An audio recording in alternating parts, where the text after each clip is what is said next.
हाय दोस्तों, कुछ समय के लिए ऐसा लग सकता है कि मेटाफोर्स में कुछ भी नहीं हो रहा है, मगर केवल प्रकाशित की गई जानकारी की कमी है। पर्दे के पीछे हम लोगों ने क्रांतिकारी नियोजन तैयार किया है।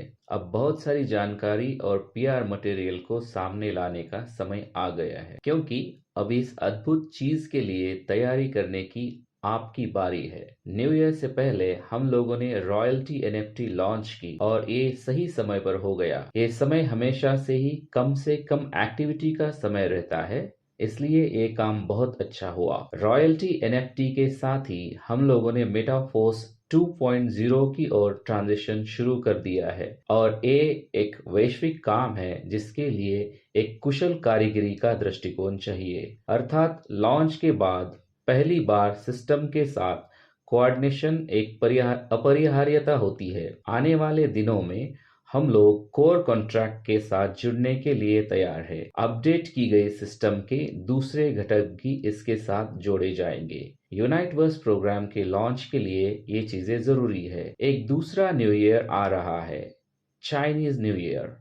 दुनिया के किस दुनिया के कुछ हिस्सों में और देशों में छुट्टियां आने वाले दिनों में बाधा बन सकती है, मगर हमें जानकारी के क्षेत्र में पहले से ही तैयारी करके रखनी चाहिए।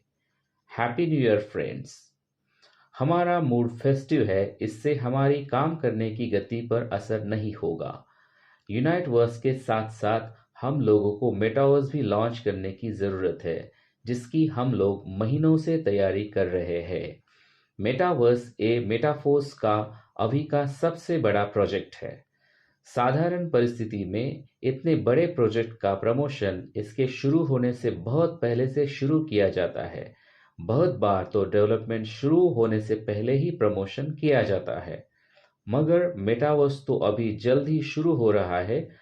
फिर भी हम लोग अब पीआर शुरू कर रहे हैं, क्योंकि हम लोग चाहते हैं कि इसका सुचारू रूप से और संतुलित तरीके से विकास हो।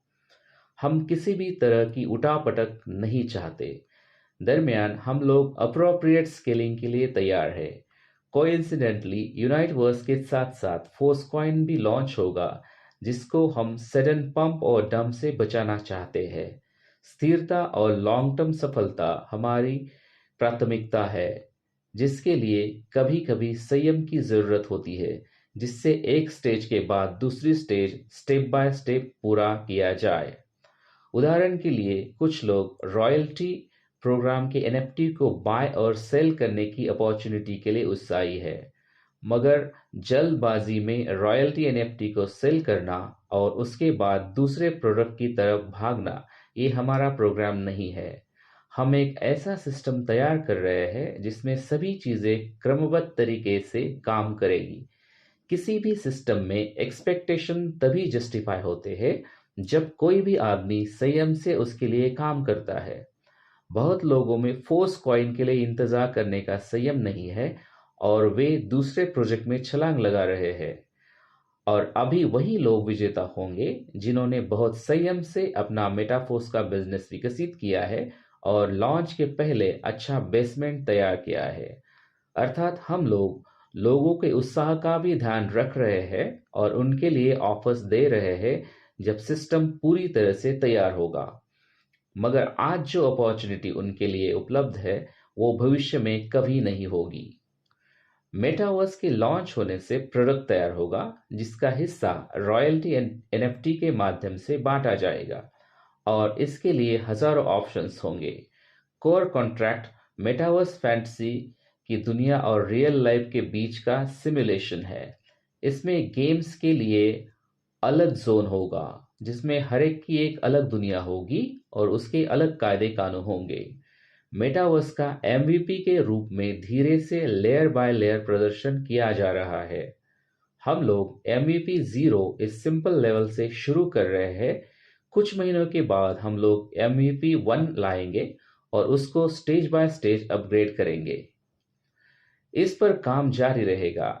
रियल एस्टेट सेल और माइनिंग में कमाना ये शुरुआती इनकम के साधन होंगे।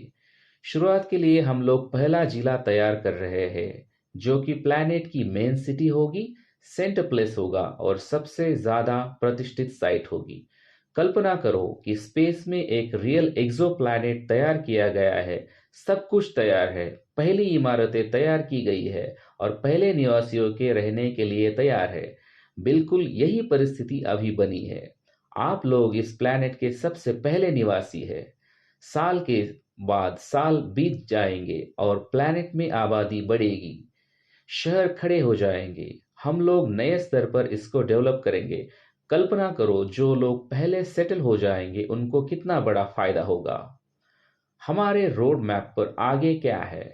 प्रोडक्ट टर्नओवर के साथ ही लोग SFCR और SFCR2 एनर्जी के रूप में इस्तेमाल कर सकेंगे।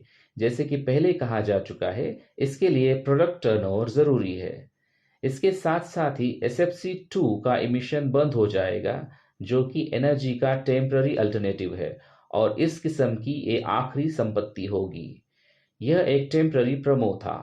पुराने मेटाफोर सिस्टम में मैट्रिक्स टर्नओवर को SFC की अलग अलग वेरिएशन के द्वारा रीएनफोर्स किया जाता था।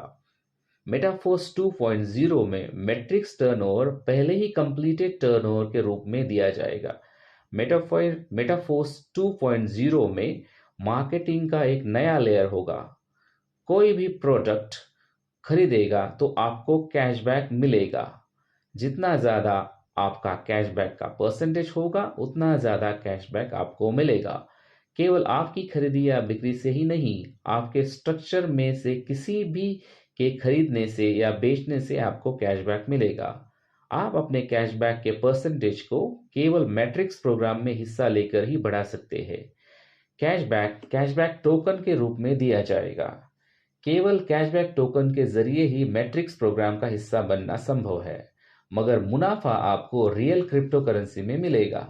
जिसको मैट्रिक्स प्रोग्राम का हिस्सा नहीं बनना है, वो आपने कैशबैक टोकन सेल कर सकता है, जो कि उन एक्टिव पार्टिसिपेंट्स के लिए फायदेमंद होगा जिनके पास सेल्स नहीं है मगर उनको मैट्रिक्स में पार्टिसिपेट करना है।